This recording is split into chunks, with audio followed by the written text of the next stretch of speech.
Bienvenue dans le Financier, votre rendez-vous économique quotidien. Voici les titres. La Banque européenne d'investissement accorde 130 millions d'euros pour financer un projet de raccordement des réseaux électriques entre la Guinée et le Mali. L'objectif est de développer l'énergie renouvelable et de raccorder des milliers de foyers. En Côte d'Ivoire, le gouvernement souhaite améliorer l'accès à l'enseignement supérieur des populations de l'ensemble du pays. Dans ce cadre, 400 milliards de francs CFA sera investi dans l'enseignement public d'ici 2021.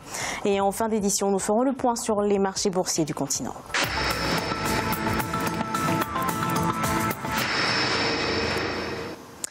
Interconnexion électrique entre la Guinée et le Mali pour financer l'interconnexion des réseaux électriques des deux pays. La Banque européenne d'investissement a débloqué 130 millions d'euros. Des milliers de foyers seront raccordés. Aïssatou Bari. 130 millions d'euros, c'est le montant déboursé par la Banque européenne d'investissement pour financer le projet d'interconnexion électrique entre la Guinée et le Mali. Objectif, améliorer l'accès des populations de la région aux énergies propres.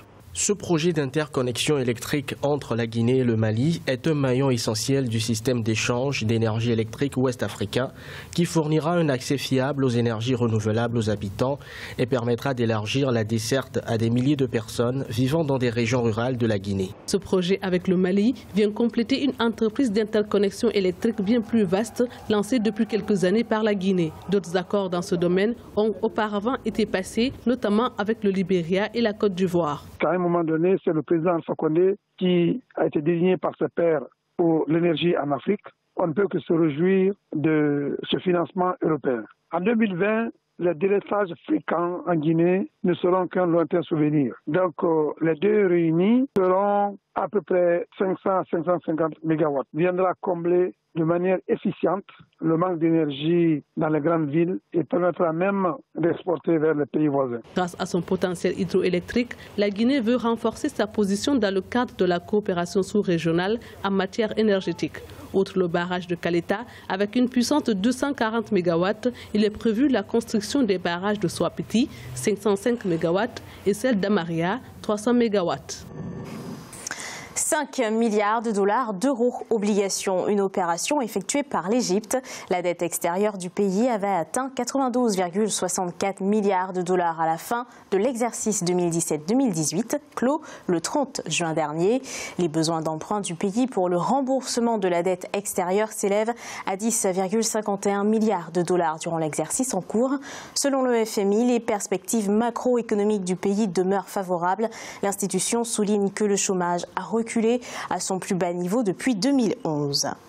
La Côte d'Ivoire souhaite améliorer le secteur de l'éducation. Le gouvernement compte investir 400 milliards de francs CFA dans l'enseignement public d'ici 2021, une somme qui servira à financer l'extension et la construction de 2 universités dans le pays. Matida Diaby.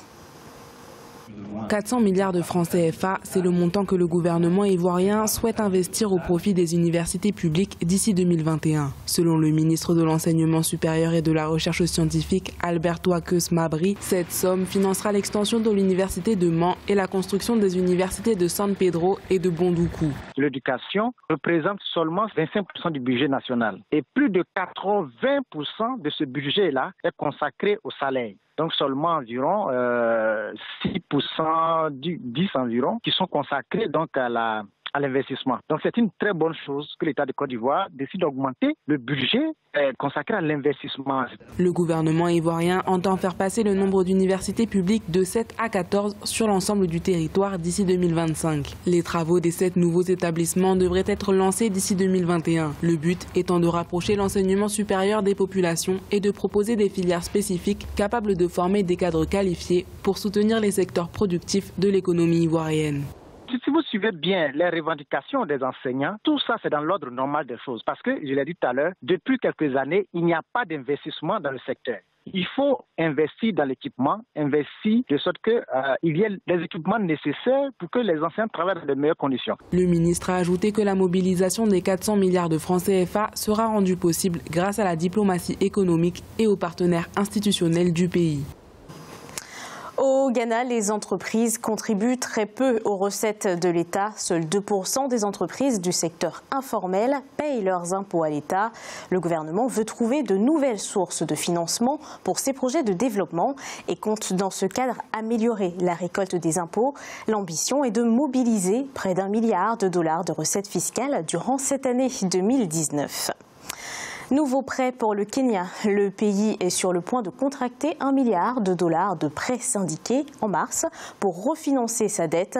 La nouvelle opération doit être mise en œuvre dès le mois de mars 2019. 3 prêteurs commerciaux devraient être impliqués dans l'opération.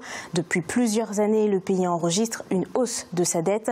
Elle a atteint 57,1% du PIB en 2017. Écoutons à ce propos le ministre des Finances, Henri Rotich. L'échéance est prévue en juin prochain. Plusieurs institutions, dont le Fonds monétaire international, ont appelé notre pays à mettre en place un plan de gestion de sa dette et un plan de réduction de nos emprunts. Ce prêt d'1 milliard de dollars a donc pour optique de refinancer la dette du pays. Il est à présent l'heure de faire le point sur les marchés boursiers du continent. En Afrique australe et océan Indien, la bourse de Maurice était en baisse de 0,35%. L'indice All-Share de Johannesburg baissait de 0,12%. L'indice de Nairobi enregistrait une baisse de 0,27%. Et l'indice du Botswana perdait 0,04%. En Afrique de l'Ouest et centrale, la BRVM d'Abidjan était en baisse de 0,01%. L'indice nigérian gagnait 0,64% et la bourse du Ghana perdait 0,64%. Et en Afrique du Nord, la bourse de Casablanca était en augmentation de 0,54%. L'indice égyptien était en baisse de 0,47% et l'indice tunisien était en hausse de 0,30%. C'est la fin de cette édition du Financial. Merci de nous avoir suivis. On se retrouve bientôt pour un nouveau rendez-vous de l'économie.